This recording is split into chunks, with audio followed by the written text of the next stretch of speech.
I am live. It is Sunday morning. It is the 26th of March 2023. And I'm reading out of Scarlet Feather. It's a book written by Joan Grant. She was a writer of her own farm memories. This book is about Piyanah and Raki. Piyanah and Raki are part of the tribe of two trees. This story plays many thousands of years ago, somewhere in the West. They are starting to get ready to lead their own tribe.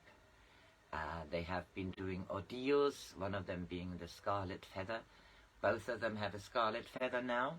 They're getting ready to move south with their own tribe. They're changing tradition and history here at this time, whenever it was thousands of years ago.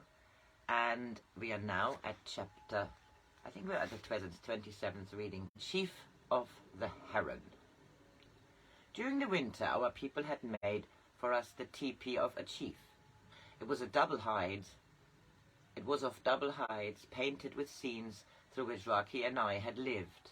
Two figures standing on a pass watching a column of black smoke, the sculpting of the black feathers, a canoe entering the caverns of darkness, Raki diving from the Eagle Rock, but much of it remained undecorated, for as yet our people had no tribal history to record.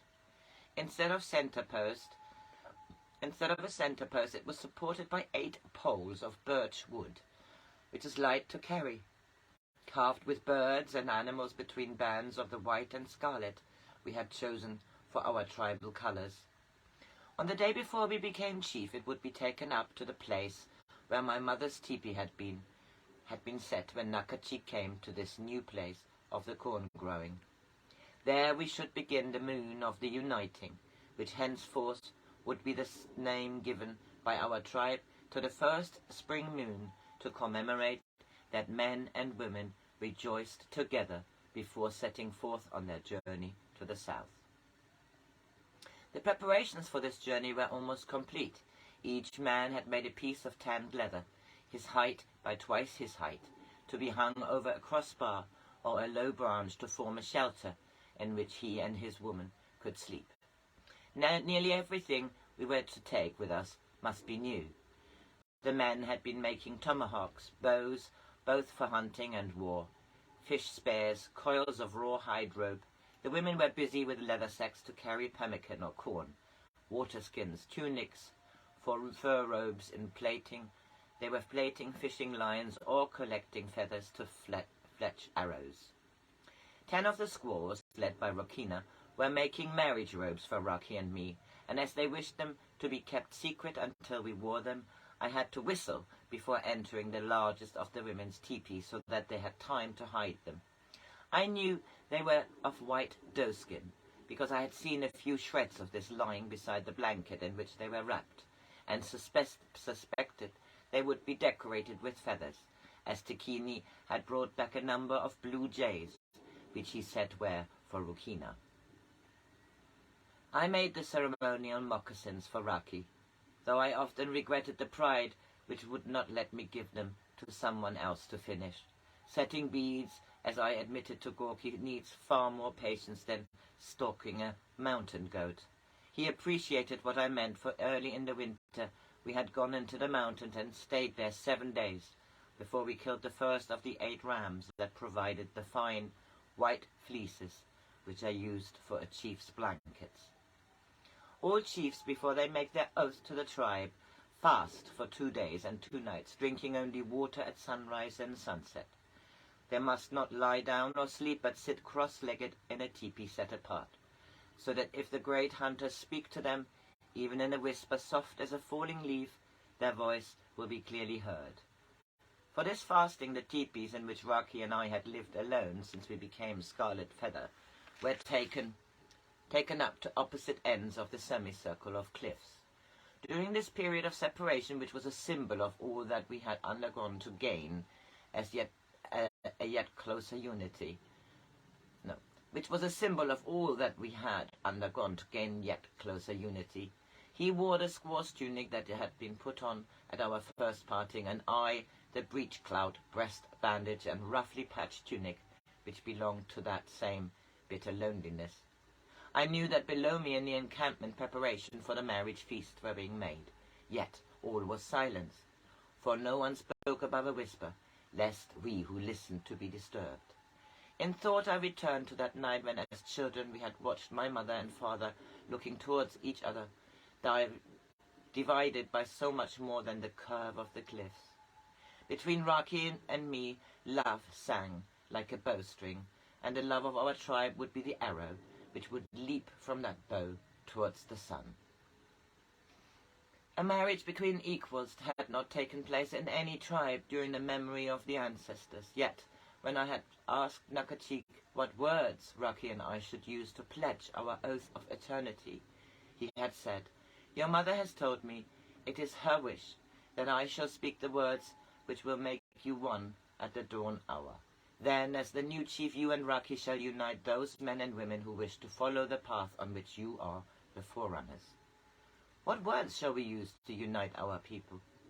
It is your hearts which must tell you that, but the words must be like living water fresh from the spring, for words and water grow stagnant if they are stored away.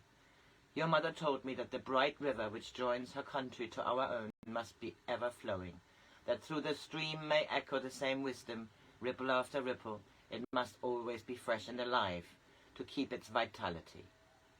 Then, Father, is no wisdom of any value unless it is seen today? Wisdom is always better than no wisdom, for it is not stale, is not stale water precious in a desert. But if we walk in company with the before people, we shall never know drought. For when we are thirsty, we can cup our hands at the ever-living spring. At moonrise on the second day I heard singing. Many voices joined together, rising up from the circle of teepees. With difficulty I got to my feet, for my legs were cramped from sitting so long in one position. I unlaced the teepee flaps so that I could see out. 2 lines of torch-bearers were winding up the cliff path, one towards me, the other towards Raki, coming to prepare us for the marriage. The leading women carried logs of wood soaked in resin to make them leap into flame at the first touch of a torch, and built a fire on the platform of bare rocks outside the teepee. I had to keep silence until I spoke the oath with Raki, but it was good to give myself to their ministrations, for I was tired after the ordeal. 4 women, amongst them Marokina, entered carrying jars of steaming water scented with balsam. On the ground they spread coloured blankets, then they washed my hair and my body and rubbed my aching muscles with pine oil. I lay naked by the fire, drowsy with the kindly heat, until it was warm and dry. Then I slept in the teepee until they brought the marriage robe. It was more beautiful than any I had seen, even at the gathering, embroidered with white and scarlet beads, with the feathers of orioles and jays, stitched with the hair of the women who made it. I was to wear my mother's necklaces, scarlet and blue and white, and a forehead band of scarlet breast feathers. Even my hair was plaited with strands of white and scarlet wool. Across the lake of shadows, which leapt against the cliffs, I could see the fire which the men had built for Raki. The moon was already low in the sky. Could Raki hear his heart thudding as I heard mine, thudding as though we had been climbing a high mountain and were nearing the peak? Suddenly, as though lit by a single torch, 30 other great fires sprung into life around the curve of the cliff. This was the signal for which I had been waiting, for moons, for years, perhaps for generations. As I walked down the path towards the totem, the women followed, carrying their torches in a single file behind me. I saw the moving plumes of Raki's torch-bearers, each procession so faithful an echo that they might have been reflected in still water. The white stone, which had once been the boundary, beyond which we must not pass, had been carried down and set before the totem. On it were 3 bowls of red clay, painted with white designs, and in front of these 3 wooden platters, all carrying emblematic objects to be used in the ceremony. I remember being surprised that I noticed even such small details as a single grain of corn which had spilled from the central bowl, for I had expected to be only aware of Raki. Side by side we stood before the chief, behind us the men and women to whom we had in turn to whom in turn we would hand on the unity which the words we were to hear would bring to us. In the torchlight, Nakachik's face had the same quality of timelessness as the totem. Both wood and flesh might have been carved by the same hand. The brown and white and scarlet feathers of his headdress seemed to have a winged life of their own. No one could have looked at him without awe, nor, and this I realized for the first time, without feeling a new strength, a new courage, a new love from some hidden source of life to which he belonged. I had thought he would use words rich and sonorous, as though the Lord of the Trees spoke of the sky, but his voice was curiously gentle and intimate. He might have been alone with Raki and me instead of in the hearing of the whole tribe. Raki and Piyanah, the great hunters have allowed me to welcome you at my place of the corn growing, so that we might learn of each other and remember that which was lost, and so search until it be found. The laws of my tribe divided you, but you have built a bridge over the canyon. That your man and woman divided you, but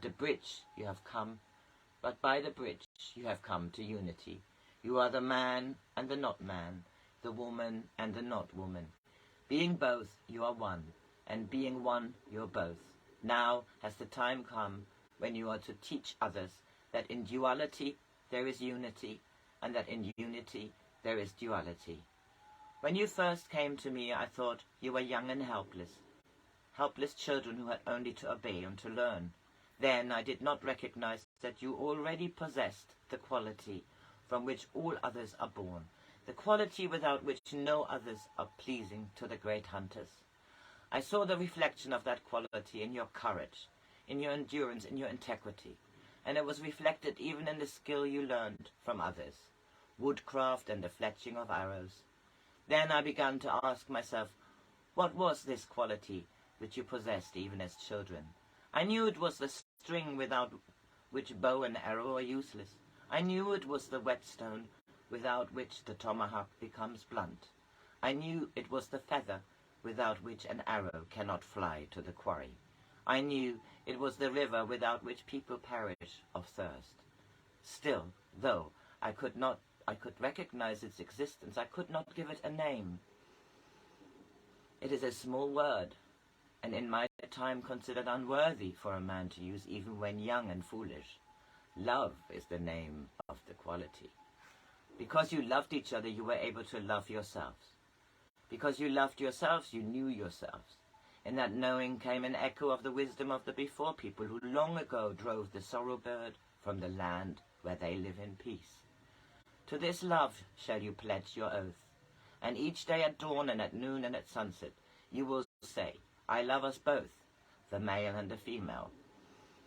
I love myself, the male and the female, and with eyes that are open to that love will I see others, the male and the female. Then Nakachip stepped forward to unite my forehead band and Raki's forehead thong, and he took my right hand and Raki's left hand, and with the thong and the feathered band he bound them together, pulse to pulse. But first he took a knife from the white stone, and made on each of our wrists a shallow cut, so that our blood mingled. Then he pronounced in a loud voice, so that all could hear, Raki and Piyanah are of one blood on earth. Then he cut off a strand of Raki's hair and a strand of mine, and these he put into this clay bowl. And taking a brand from the fire, he set light to the hair, so it shriveled into ashes. And from the second bowl he sprinkled water onto the ashes. From the third bowl he sprinkled salt into the water.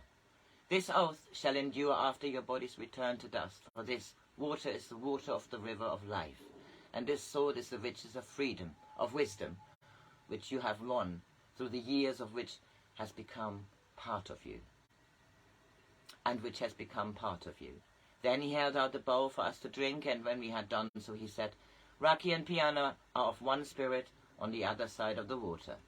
Then 4 elders who had been standing to the north and to the south and to the east and to the west of the totem came forward, and each carried one of the carved ceremonial shields, which were kept in the teepee of the elders and are old as the tribe. On the first and the second shields were the clothes of the separation we had worn during the fasting, and these my father took and held in his upraised hands toward the sky, saying, Of separation was born unity, and of earth shall be born fire. Then he walked forward to cast them into the watchfire. The third and fourth shield bore 2 feathered headdresses, alike as are the wings of a great bird. We went down on one knee before him, and he placed them on our head, the sign of his authority, and of our own, saying, In the name of these feathers, remember that you are pledged now and for generations to look to the bird of the morning, who alone can drive forth the sorrow bird. And as he was speaking, the sun flooded up the hills to fill the pool of the cliffs with light, and the torches were pale against the morning. Then did he say, Because you have heard the song of the feathers, your totem animal shall be winged. Then we all waited, hushed and expectant, knowing that the first bird we saw would be our totem animal during the generations of the future. No bird call broke the silence. I saw 2 elders glance at each other and knew that if no bird appeared, they would take it as omen of disaster. Raki and I were the first to see the heron, 2 herons flying very low over the encampment towards the river.